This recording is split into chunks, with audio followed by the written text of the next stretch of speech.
All right, welcome in, everybody. Important Nonsense Podcast 32 and 32. Today, the Los Angeles Chargers, Steve Bonham, Neil Smith, Mike Manning. How we doing, guys? Go Chargers, go. Exactly. High-powered AFC West. I love it. Love it for fantasy. We're 3/4 of the way through it. Haven't even got to the ugly one yet. That'll be in a couple of days. So, again, we are recording these on July 30th. If anything seems out of date, that would be why. It's because we're coming to you from the past. Patreon.com/important nonsense is how you can sign up. Get these a couple days early. Get into the Discord. Ask us any questions. Of course, we will be answering all of your questions on August 26th, doing our wrap-up show live. So if anything needs to be updated, we'll do it at that point, and we'll answer everything heading into the busiest draft weekend of the season. Also, everything 12-team PPR, so if any of the rankings, ADP, any of that seems a little bit off, that would be why, so adjust accordingly. We'll get into it at the top with Justin Herbert. Herbie, fully loaded, ready to go. He has jumped up into the top tier of ADP, at least. Look, again, this is another thing where he's not in the top tier for me or you, Neil. Mike, he may be in your top tier, right? You only have the 2, so he's tier 2 for you as well. He is tier 2.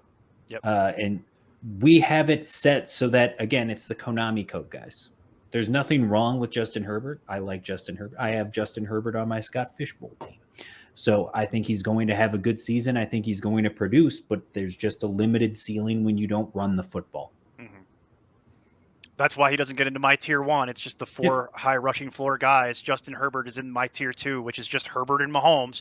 It's the pocket passers that do give you some kind of upside because, as we've pointed out, you don't get no rushing floor with Justin Herbert. He does run some. He just doesn't really run enough to elevate him into tier 1. I just miss the days when you could get Justin Herbert as a value. Right. Oh, those were great times. Oh, that ship has left the yard, though. You're not getting that anymore. So you're going to have to splash out for it if you want it. It's not totally worth it for me. However, I'm not going to super argue with anybody who wants to do it because you don't have to do too much research on Justin Herbert to get why people are excited. Those deep balls that he throws are like a poem. They're works of art. Like, they're amazing. We talked about how Russell Wilson throws a pretty deep ball. Justin Herbert is on another level with it, where those are just dimes going down the field. They're beautiful to watch. So hard to do. So, Mike, do you have anything you want to cover with Herbert specifically? Because I think we're all generally positive on the topic. Yeah, I mean, I have him at the top of tier 2, and he's like we said, he's a great quarterback in terms of talent. He's on a very talent-filled roster, and he's going to have to put up points. As we said, he will run some, but also his price is just it's too much now. It's inflated. Yeah. Yeah. It's actually going up even more because I pulled these numbers in preparation for this show literally today. So we have the most current information that we can have on the 30th of July. He has moved up in the ECR to QB2, and his ADP has even moved up over where it was last week. So he's still ascending as we continue to do this. So it's not getting cheaper, folks. That's why I brought up remember those value days? Those are gone. I don't think it's going to get higher than that, though. Nobody's going to put him ahead of Allen. So no. It's reached its peak. But okay, fair enough. But my point is, from where it was last week to even this week, it's gone up again. He's never going to eclipse Allen, but it's getting so expensive. Right now in ADP, he's in the 4th. Mm-hmm. And again, to me, I never want to take a QB that early. But as we've talked about general roster construction in the past, I'm okay taking a quarterback early or a tight end early, but never both. Your team is just outright destroyed if you do both. So I'm fine if you want to reach on either one because values are falling to you or something's happening where you already have a running back and for some reason like 20 running backs are off the board by the time you get there. Then okay, yeah, if no QBs have gone at that point and you feel like you want to take Herbert at that point, fine. Or maybe 5 QBs have gone and Herbert is still there in the 4th round, whatever. Fine, go right ahead, go crazy. But to me, I'm I'm okay passing on Herbert at that current cost. QB and tight end, always willing to punt on it and come back to it later. But we all agree. It's just tier 2 for us, the top of tier 2. It's just for me and Neil, that means 5. And for Mike, that means 3. It is what it is. Running back. Austin Ekeler, the RB1 on this roster, both as the primary runner and also the third down back, obviously. He was a unbelievable steal last season. He ended up finishing the year as RB. I want to make sure I have that right. Yes, 2, both in points per game and overall, because again, you can't count Derrick Henry, didn't play enough games to qualify. But RB2 behind Jonathan Taylor. The pass catching is massive. Cannot deny it. Came into this season wondering what that would mean in terms of his ADP. How would people adjust? He's currently number 3 off the board because Christian McCaffrey still getting that love, understandably so. We've already talked about him. But Austin Ekeler to all of us is a top 5 guy. I'm the one that's somehow lowest on him at 5. And that's just me hedging a little bit. But again, you're really just talking about how do you want to order the top 5 picks for you off the board? Pretty much. And my only concern with Ekeler, he's the top of my tier 2. So we're going back to that lovely well. He's the top of my tier 2. And the only concern, I only have one concern as it relates to Austin Ekeler, and it's the one everybody has. Can he actually stay healthy and get through the entire season? Because he's proven it. If he can do that, he's worth every penny because the job is so massive, and we've seen that for years. The Charger running back always has a massive job. It's a massive workload. And with him, since he gets to do it all, he gets to do the pass catching. He gets to do the red zone work. He's the between the tackles guy. He's the guy they use when they go hurry up. It's phenomenal, and there's nobody really on this roster that can really push him. Now, we'll have that conversation properly here in a moment. But there's very little to not like about Ekeler as long as he can stay healthy. That's always been that's the reason that he was a value last year, was that you got a discount on Ekeler because he was hurt the year before that. So it's really just a question of what is your risk tolerance as it relates to injury regarding Ekeler. I think that's the conversation you're actually having. From my side, I'm not really overly worried about it. As you can see from my ranking, I'm willing to get in this business. Yeah. My biggest concern is a touchdown regression. I mean, he was a touchdown machine last year with 20 total, 8 in the air, 12 on the ground. He was the red zone running back. He was the receiving running back. Like, he had the go-to touches that you want to see in a fantasy running back. So that was phenomenal to see. Obviously resulted in a lot of points. Does he see as many touchdowns as he did last year? Going to be hard to do, but I'm willing to take that risk too. Yep. We're all in agreement. I think the question then is the backup. That's always been the question for the last couple of years since Melvin Gordon left. Who's the number 2 behind Ekeler on this offense? So it's listed here on the depth chart as Isaiah Spiller, 4th round pick coming in. He was one of my higher rated rookie running backs in this class. It depended on where he landed.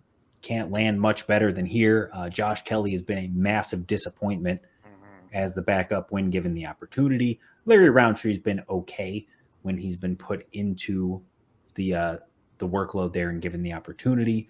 But I think the real conversation here is just about Spiller. How do you feel about him being the backup, being the primary to take over for what has been a lucrative spot when you've been able to fill it off the waiver wire?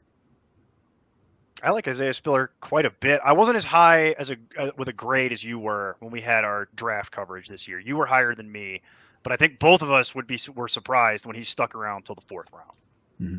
So he should have been off the board prior to that. So the Chargers got a nice little value here, from my estimation, and all he has to do is compete with Larry Roundtree and Joshua Kelly. You mentioned it. Josh Kelly's been disappointing, and that's being polite. He's been bad, and Larry Roundtree is an okay player, but he is an inferior talent to Spiller based on all the grades and metrics that I can produce for people to look at. Spiller is significantly better. He has a much better college pedigree. And what I will say also is you got to follow the camp reports, but you don't want to treat them as gospel. But the one thing that's been the big takeaway that I've had out of Chargers camp is they're actually really throwing Spiller the ball a lot intentionally. I think they're trying to figure out how well does this guy really catch passes, and so far he's been passing all the tests, is what the report is. They've been very impressed with how well he actually catches the ball, because it wasn't really his specialty in college. So if he can actually catch, he will separate himself from Josh Kelly and Larry Roundtree immediately and relegate them to unimportant, which they already pretty much are. So for me, Spiller's the one that I'm interested in as the backup and as the clear handcuff to Ekeler. And the nice thing about this is the news isn't out yet as far as the general community goes. Spiller is still very much in that range where if you're going to hitch your wagon to Ekeler that early in your draft, I view it as one of those like must handcuff scenarios.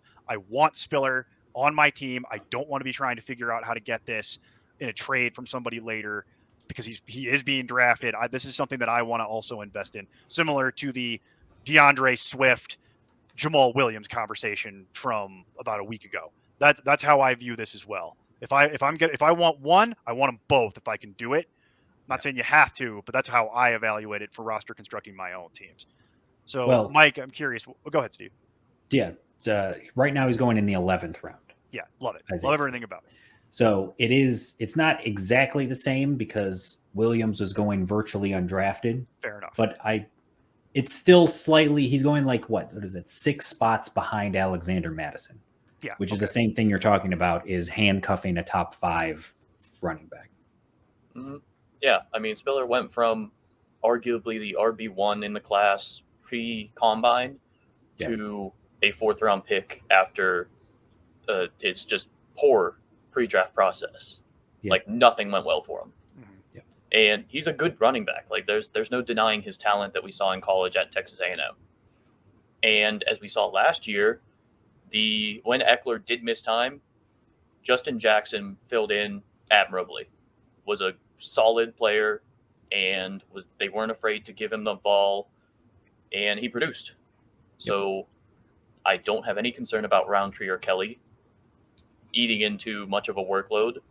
Spiller is the highest upside handcuff by landslide.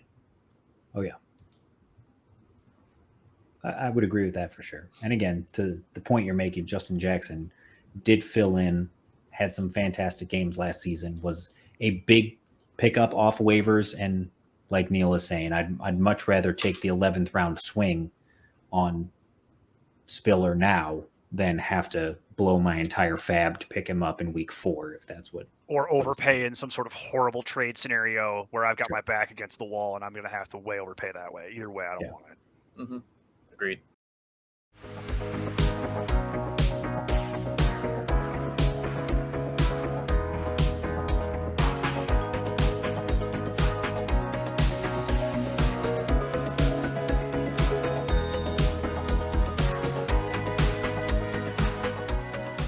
Wide receiver. So Keenan Allen still hanging around. Mike Williams re-signs for way more money than anybody should have signed Mike Williams to, especially for a team that already has the weapons that they've got. But it is what it is.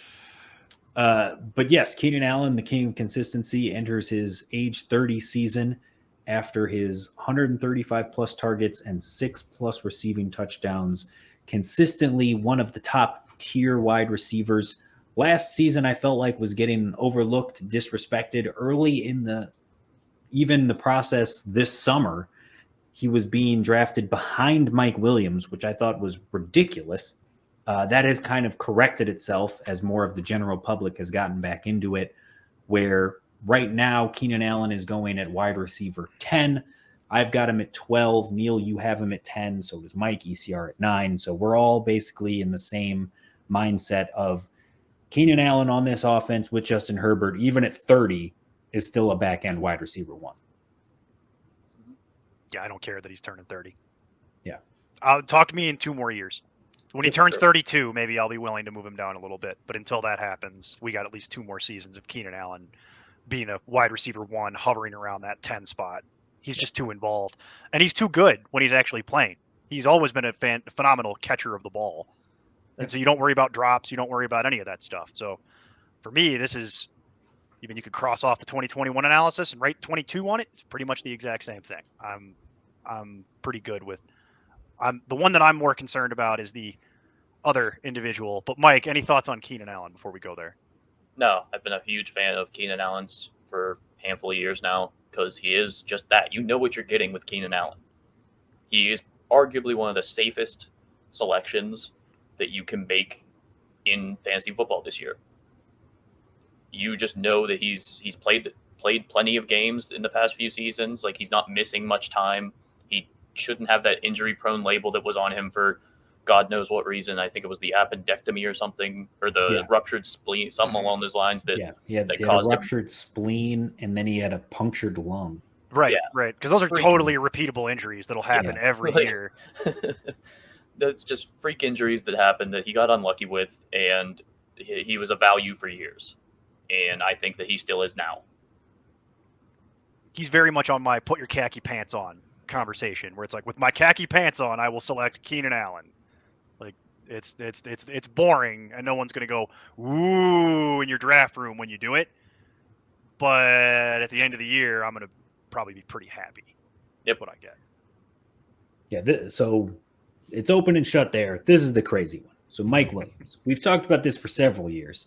Everybody wants to hype Mike Williams to oblivion. Typically, it's right around wide receiver 30 that they want to reach on Mike Williams because this is finally the year. Well, last year was the year-ish. So weeks 1 through 5, he was wide receiver 2. 4 of those 5 games, he had at least 22 fantasy points. But of course, in classic Mike Williams fashion, he also had a 2 mixed in there because, I mean, it's Mike Williams. That's what he does. Yep. Weeks 6 through 15, he was wide receiver 37. He got over 10 points just 3 times, missed week 16. And then the last 2 weeks of the year, when it's the championship and the week that doesn't matter, you know, the weeks that you were basically eliminated because you were relying on Mike Williams, he was wide receiver 8. So just to give you the middle finger on the way out the door, just to flip you off on the way out. 100%. Where were you for weeks?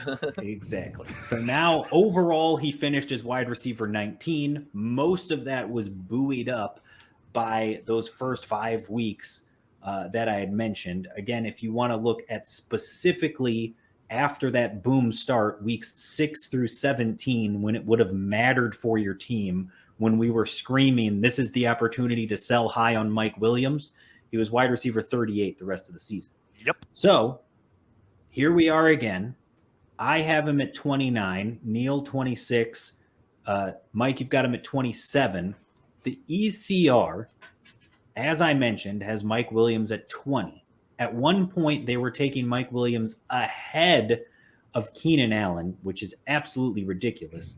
Currently, Mike Williams is going at wide receiver 19 in ADP. He is going in the middle of the 5th round.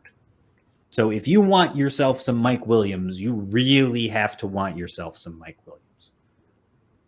I don't think that that's I think that if you guys have been following the actual news, there's a real like fentanyl abuse problem happening in the United States of America. I'm wondering if this is maybe part of that. Like this is related somehow? This is related to that. Yeah, because I have zero idea how we've arrived at this place. Because last year, you and I wrote an article about it, for God's sake. Banging the table for, you have to trade Mike Williams now. Go find somebody in your league that is not paying attention, and they're just going to give you the sun, the moon, and the stars, because this will not last. This is a once-in-a-lifetime opportunity to do a flip on an asset that is punching way outside of its weight class. This is never going to stay like this. And I think this is what happens. You get into a position where he had that huge stretch that people remember. That's what people remember. They don't remember how bad he was as much. Now, if you were actually rostering him, you definitely would remember. But I think for the general people doing the analysis, they just lock in on that. And they're like, oh, look at how good he was. And look at also the other options with the Chargers, and look at how good the Chargers offense is projecting to be. Why wouldn't he be great? And it's like, because he's going to have numbers at the end of the year, but it's never consistent enough to merit what you put into it. It's like you're just going to spend your weeks pulling your hair out about what's going to happen. It's not worth it. From my side, I'm letting someone else deal with this problem, and I'm staying far away from this. I would like, as far, I mentioned Keenan Allen's my khaki within the khaki pants team, the all khaki pants team, where you know what you're getting. It's Mr. Consistency. This is like the Bender team where they just go off and get wrecked for like 2 weeks and come back, and it's like, yeah, there were some insane highs in there, but the lows are also insanely low. You mentioned the 2. Is that good? Is it too good for someone that is going to be a starting wide receiver 2 on my team for the season based on what I have to put into it? If my wide receiver 2 on my team is putting up a 2 at any point, I'm going to just go lay down in the road and wait for the truck to run me over, because it's like, that's like, you're never going to recover from that. It's not recoverable. You're going to lose that week, and anytime it happens. So I'm out. I'm staying far away, and I think there's a real mental health crisis happening around this. Like, it's insane. Yeah. If you're looking at guys that are going in a similar range or like right behind him, you got guys like Brandon Cooks, who is a target monster. Yep. You got like Chris Godwin, who, if he's on the field at the beginning of the season, much more consistent, much better player also, in my opinion. Darnell Mooney, again, target monster guy. It's just, at his price, as you had said, count me completely and emphatically out on Mike Williams, because I don't want headaches whenever I'm doing fantasy football. I don't like having headaches on my team. Mike Williams is the epitome of a headache. Well, I think this goes back to the whole roster construction and how do you view / play your team? Because there's so much of the strategy right now in the industry has been built around DFS and built around best ball and built around the instantaneous gratification of how is my team going to do this specific week. I'm either going to win or I'm going to lose. I don't care about the rest of it. I just know this week specifically, I'm going to get one of 2 outcomes. And that's not how season-long redraft actually works.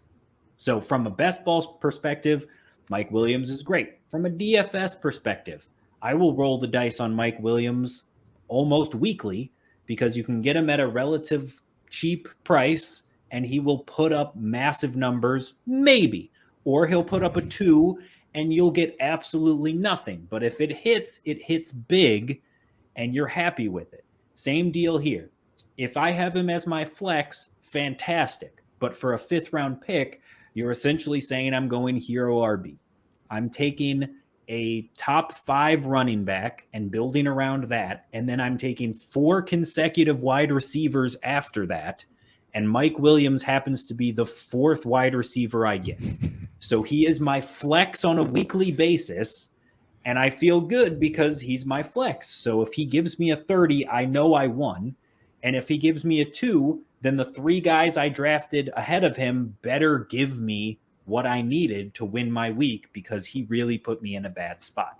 But if I'm relying on him like he's being drafted as my wide receiver 2 or a weekly starter that I have to have, then your team is in trouble. I think that's it. That's it. I mean, that's pretty much how it goes. Josh Palmer is a guy we have hyped up a lot over the last, year and a half now? Year and a half. Because, Jack, the Canadian vibes. But also University of Tennessee product, so. I mean, sure, but it's mainly the Canadian hype we have over here at Important Nonsense. It's about the nationality, not the alumni. Yes. In this case, more so, yeah. Sure. But he appears to be the favorite to land the wide receiver 3 role on this roster. It's either him or Jalen Guyton. They're going back and forth. I have it currently ranked that he doesn't win that role. I think Guyton is actually the guy who comes out on top of it. I honestly don't think it matters either way. If there is an injury to either Williams or Allen, more than likely Williams, then it just puts more on Ekeler out of the backfield or whichever wide receiver is left standing. There's not really a situation here where I feel like there's a handcuff wide receiver. Would you guys disagree with that?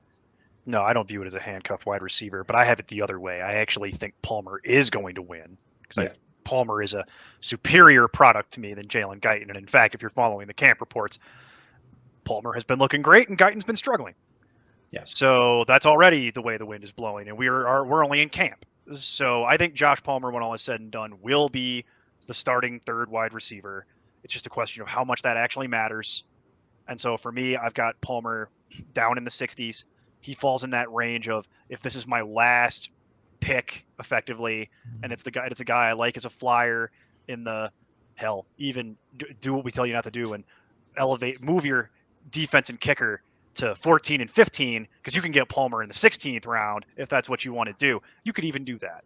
So for me, it's like Palmer falls into that category. If he's my last actual skill position player on my team, I'll hold him for a couple weeks, see what I can get, and then cut him if it doesn't work out. And if it does, great. That's kind of how I view it. Guyton, I'm not interested in at all. Joe Reed, nobody else on here I'm interested in. It's Palmer or bust from my side. And the good news is you can have him for effectively nothing. But in reality, these are all things that are probably more relevant on the waiver wire, to be honest. Palmer is going undrafted, and I just double-checked it. I have them all, Palmer, Guyton, Carter, Reed, I have them all in the hundreds. Yeah. Not interested in literally any of them. So I can see that. Palmer, actually, I have at 105. He's the highest rated. So I even have him winning the third wide receiver spot and still that uninterested in it. Yeah. We saw last year he stepped in and played well whenever Mike Williams missed. I believe it was like week 16. Mm-hmm. And Palmer was fine. That's the only real instance I think he's going to be worth much is if Williams likely goes down. Even if Keenan Allen goes down, I think it's not a cut and dry Palmer steps right in type scenario. Right. I think it'll be more of a we'll have to see who steps into the slot because that's where Keenan Allen makes his living. I don't think Palmer or Mike Williams. I think Mike Williams probably would move into the slot more frequently if Allen was to go down, and then Palmer would just stay on the outside. He's a contested catch guy. It's on a strong offense, but I don't know if there's going to be enough targets to go around that without an injury, Palmer is going to even sniff your team, really, in my opinion. Yeah. To your point, so last year he was getting more work towards the end of the season, but he had 5 for 66 and a touchdown in week 14, but it was against the Giants. That week 16 game, he had 5 for 43, a touchdown again, 15 points against Houston. And then he had 4 for 45 again with a touchdown, 9 targets, but against Las Vegas. So he had some decent games last year, but it was all matchup dependent, and it depended on who was and wasn't actually playing in the game. So he has to find a way onto the field, and then you have to find the right matchups for him to be there in order for him to even matter. Is he worth a flyer? Maybe, but to me, I think it's just a waste of a spot. It's like I said, it's probably better if you just left it all off, and then if something, just know who it is for the waiver wire, because at some point there's a good chance it'll matter. Tight end. They signed Gerald Everett in the offseason. They still have Donald Parham, and they've got Trey McKitty back there in the very back, way back. So I don't know. Gerald Everett has gotten too many opportunities at this point for me to think that it's going to be anything different than it's ever been before. He isn't good. History tells us that he's an athlete at the tight end position, but he's not going to jump off the charts when it comes to production. He's had multiple chances as a starting tight end with good quarterbacks. Just still hasn't done much. Well, we saw this with Jared Cook last year, too, in this offense specifically, where, again, there's a lot of mouths to feed. They're going to put up points, but at the end of the day, you have to be a certain caliber to get Herbert's eye and get the volume that you're going to need to be relevant. And at tight end, you're not in the top 5. So do you catch a touchdown or not? That's it. The only positive thing I'll say as it relates to Everett is their offense does necessitate a certain level of throwing to the tight end. That's why Jared Cook fringe mattered last year. It's not because Jared Cook is good. Everett's probably actually slightly worse than Jared Cook. I'm not saying something. But their offense does necessitate X percentage of throwing to the tight end. That's always been a thing that they do. So he will get some level of work. But this is not something that you're going to be very interested in, nor is he the picture of health. And there's a million markers as to why he's between the 17 and 25-ish, depending on what you look at. He's in that tight end dart throw category. Yeah. And even within that, he's not a very attractive dart. One of the little flights is bent on there, and it's not very good. Yeah, you don't really want it. Yeah, I mean, like you said, I've got him 22. You have him 17. Mike 20. ECR is 17. ADP, he's 21. Yeah. We mentioned Jared Cook last year. Jared Cook was tight end 19. It's all the same. Yeah. So it doesn't matter. Yeah, this passing attack is going through Ekeler, Allen, Williams, and that's basically it. And the scraps go to whoever there else. are going to obviously there's going to be targets elsewhere. Is it going to be consistent enough that you're going to care? No. Defense and kicker, I will say the same thing I have said about everyone else in the AFC West. Get ready for it in 2 days when we talk about the Raiders. Right now in ADP, the Chargers are going at 14. That's fine, but there are going to be 6 games where you absolutely cannot start them at the very least. So to me, that's not someone I'm interested in. I've got them at 18. It is what it is. There are going to be a lot more defenses that I'd much rather have if I'm going to draft one at the end of my draft. And then same thing, Dustin Hopkins. He's currently going ADP 11. Again, high-powered offense. They're going to score points. He's going to have opportunity. So I understand why he's creeping his way into starting territory of kicker ADP, but I've got him at 18. I don't think they're going to kick it that much. I think they're going to be good enough and efficient enough to score more touchdowns, and he's going to end up kicking more extra points than actual field goals, which doesn't help you in fantasy, and none of it helps you in fantasy because it's kicker.